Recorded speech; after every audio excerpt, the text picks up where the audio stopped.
और अचानक महादेव की बंद आंखें खुली। उनकी जटाओं से दिव्य प्रकाश निकलने लगा। पूरा शून्य कांप उठा और तभी उनके हाथों में प्रकट हुआ डमरू, छोटा सा, लेकिन उसकी ऊर्जा अनंत थी, जैसे उसमें पूरा ब्रह्मांड समाया हो। महादेव ने धीरे से उसे उठाया और पहली बार उसे बजाया।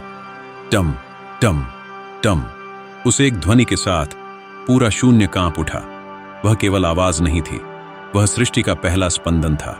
सनातन धर्म में उसे कहा गया आदिनाद, वही नाद जिससे पूरा ब्रह्मांड जन्मा।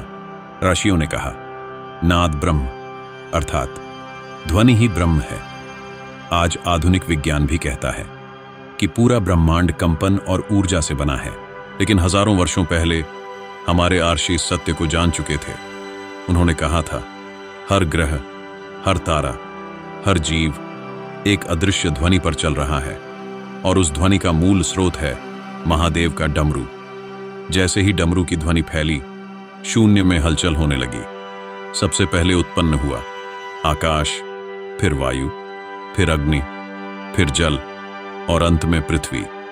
पंचतत्व जागृत हो गए और उन्हीं पंचतत्वों से बनी पूरी सृष्टि, तारे, ग्रह, आकाश गंगाएं, समय, जीवन, सब कुछ। लेकिन शिव का डमरू केवल सृष्टि का कारण नहीं बना, उसने ज्ञान को भी जन्म दिया। कथा के अनुसार जब शिव तांडव कर रहे थे, तब उनके डमरू से 14 दिव्य ध्वनियां निकली। इन ध्वनियों को कहा गया महेश्वर सूत्र। ये केवल अक्षर नहीं थे, ये ब्रह्मांड की मूल तरंगें थीं।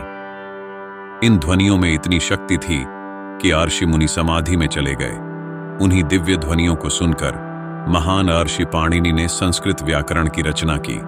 इसीलिए संस्कृत को केवल भाषा नहीं, देववाणी कहा जाता है, क्योंकि माना जाता है उसका जन्म स्वयं महादेव के डमरू से हुआ। एक बार देवताओं ने ब्रह्मा जी से पूछा, प्रभु, यदि सृष्टि आपने बनाई तो फिर डमरू का महत्व इतना अधिक क्यों है? तब ब्रह्मा जी मुस्कुराए।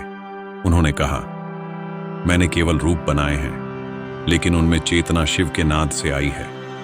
यदि डमरू की ध्वनि ना होती तो सृष्टि केवल निर्जीव पदार्थ बनकर रह जाती। देवता यह सुनकर स्तब्ध रह गए, क्योंकि उन्होंने पहली बार समझा कि शिव केवल संहारक नहीं, बल्कि स्वयं सृष्टि की धड़कन है।